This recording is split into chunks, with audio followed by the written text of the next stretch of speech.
It began as something so ordinary, so familiar, a lunch in a quiet town, a table set with care, warm food, familiar faces, a gathering meant to soften old wounds, maybe even heal them.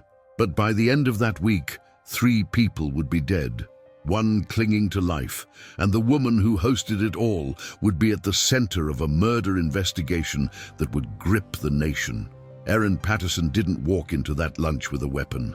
She didn't raise her voice. There was no visible rage, no immediate signs of harm, just a homemade beef Wellington, a side of rice, and a dessert of pavlova. And yet the damage was already done by the time they sat down. The poison was quiet, tasteless, invisible, intentional. This is not the story of a sudden explosion of violence. It's a story of slow, deliberate consequence. A story where nature was used as an accomplice and trust became a lethal vulnerability.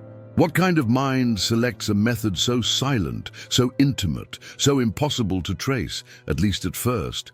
And more importantly, what does that choice reveal?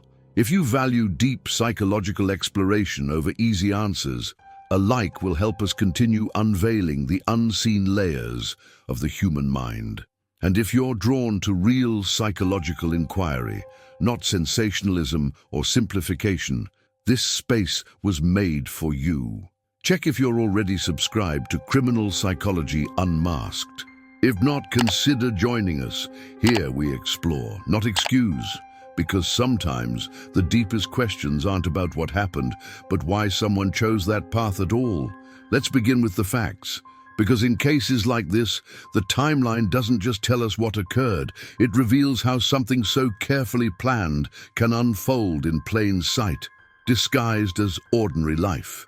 On July 29, 2023, in the small rural town of Leongatha, Victoria, Erin Patterson invited her former in-laws, Don and Gail Patterson, along with Gail's sister Heather and her husband Ian Wilkinson, to a Saturday lunch at her home. It was presented as a friendly gathering, a chance to reconnect after a long-standing family rift following Erin's separation from her husband, Simon. The meal itself was unremarkable on the surface: beef Wellington, rice, and pavlova. But in the following days, all 4 guests fell seriously ill. Symptoms began as gastrointestinal distress, then escalated rapidly to liver failure. Within a week, Don, Gail, and Heather were dead.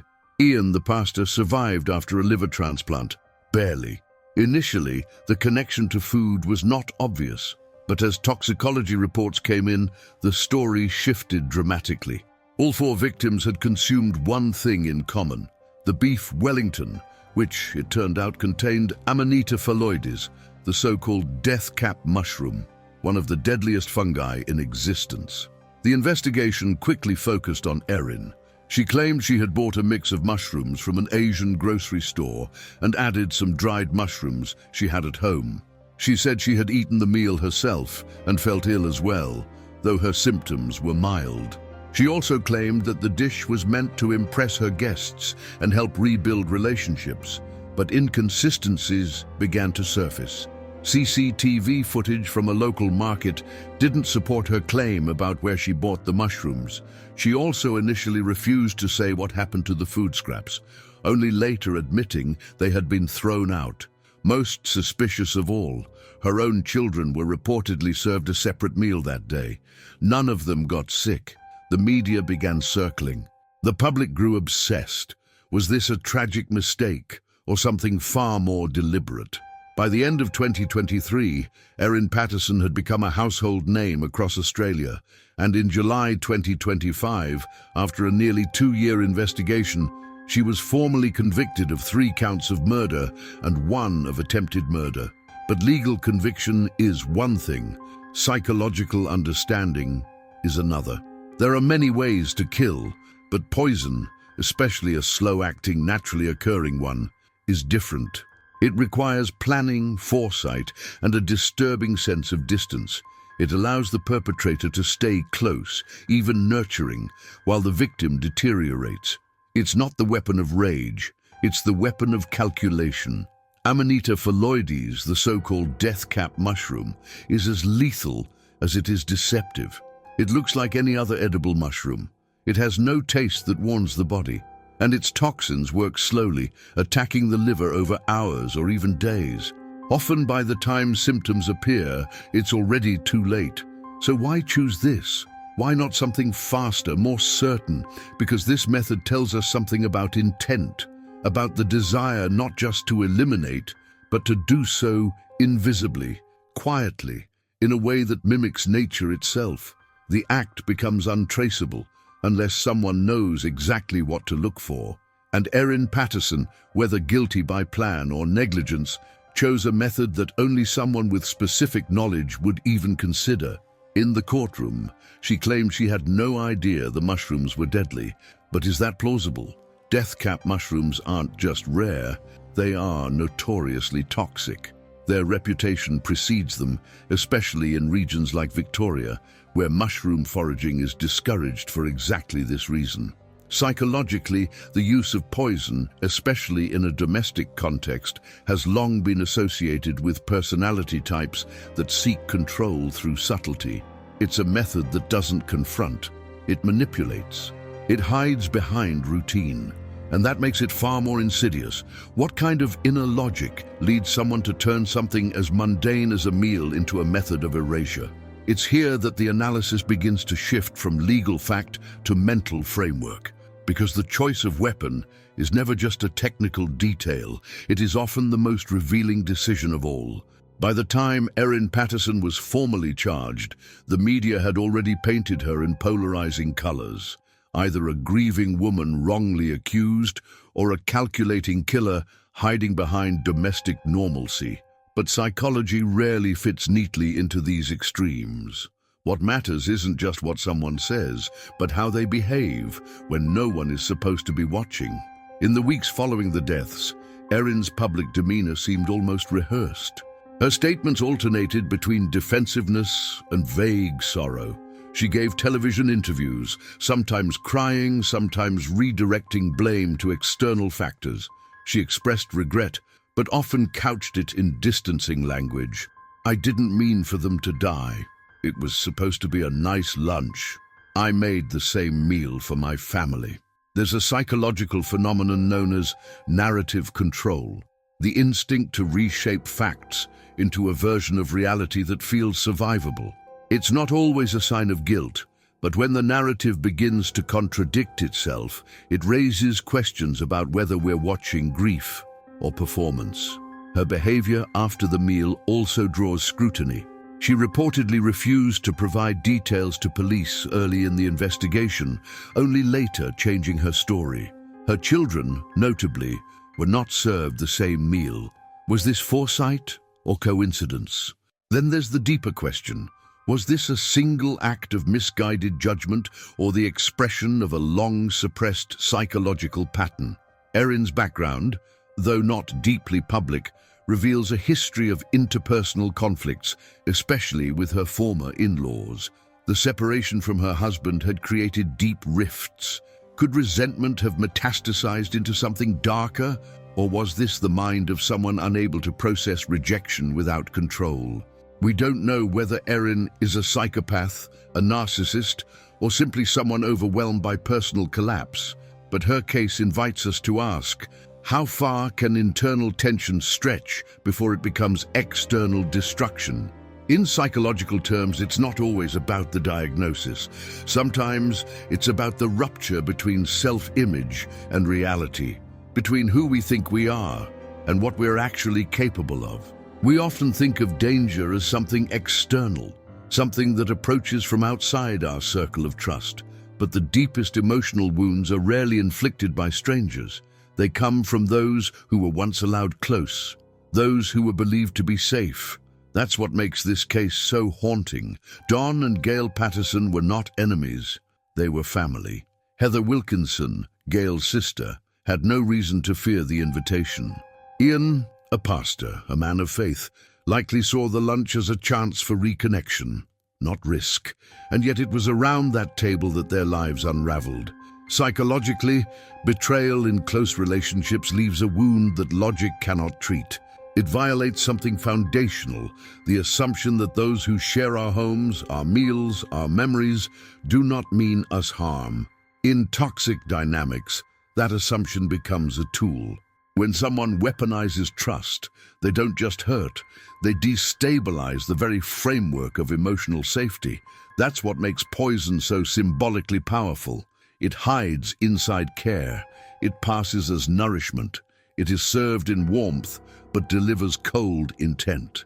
It is difficult to say what the final moments of Don, Gail, and Heather were like, but we can imagine the confusion, the disbelief.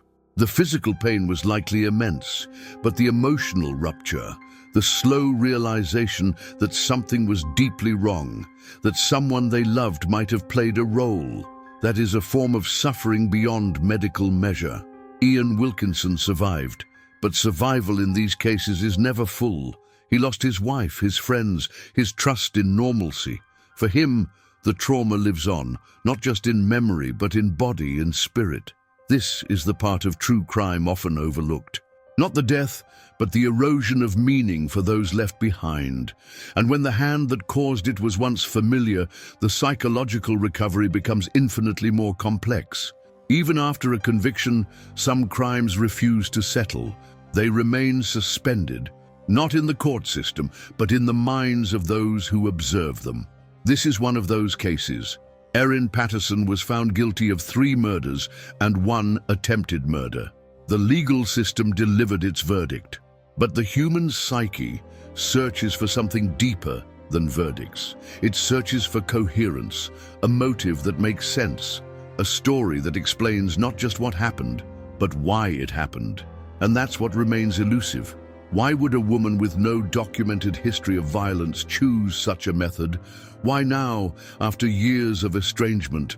Why this moment, this lunch, this group of people? Some suggest bitterness, the unresolved anger of a broken marriage and fractured family.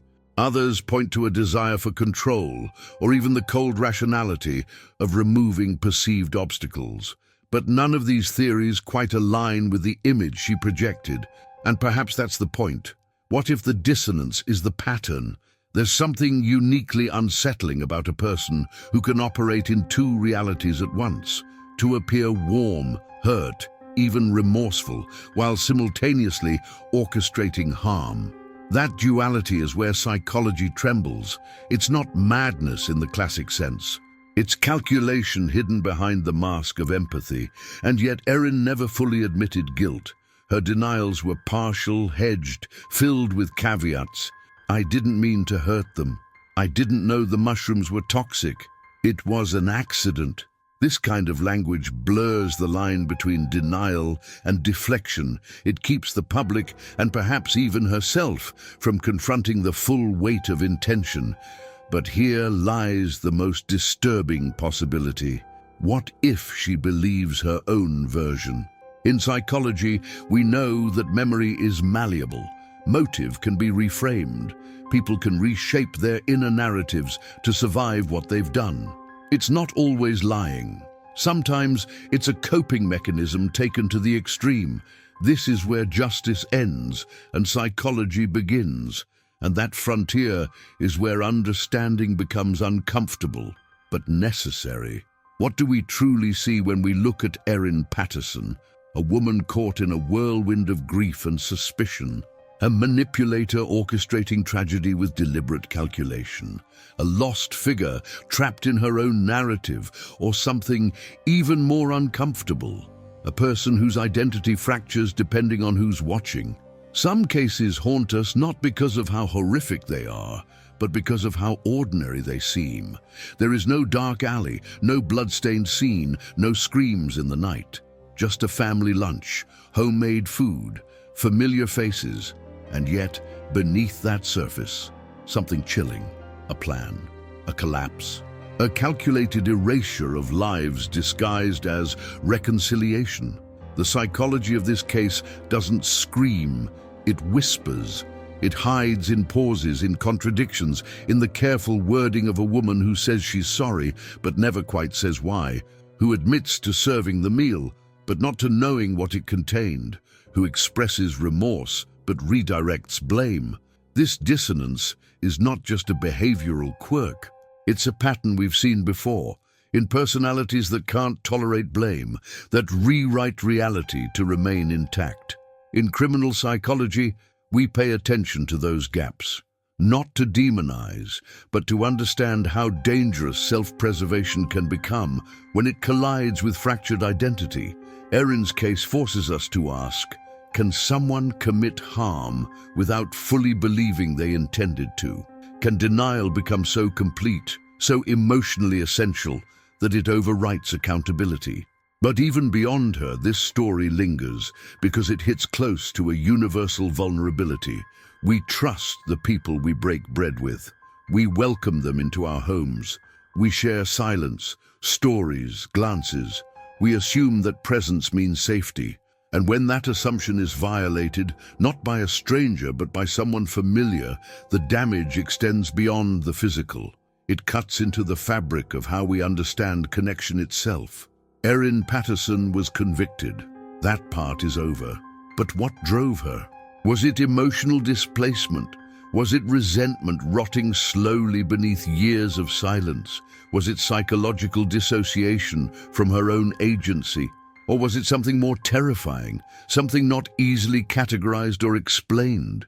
True crime, when explored through a psychological lens, doesn't hand us answers. It offers discomfort. It forces us to sit with ambiguity, to explore the space between guilt and self-deception, between justice and truth. And that's where we live, here, at Criminal Psychology Unmasked. What struck you the most about the psychology behind this case? Your reflections are essential to keeping this exploration alive. Leave a comment. Your voice matters here. If you value deep psychological exploration over easy answers, a like will help us continue unveiling the unseen layers of the human mind. And if you're not yet subscribed to Criminal Psychology Unmasked, now is the time. Check your subscription status and join us if you haven't already. Here we don't glorify the darkness. We try to understand where it begins. In our next episode, we'll cross borders into a new case. Another life, another psyche, another disturbing reminder that human behavior often defies explanation. But we'll keep asking, we'll keep investigating, because sometimes the darkest places aren't far away. They're right beside us, in plain sight. And the mind that conceals them might look just like anyone else. Until then, observe everything. Question what feels too neat, and never stop wondering, what is the human mind truly capable of when no one is watching?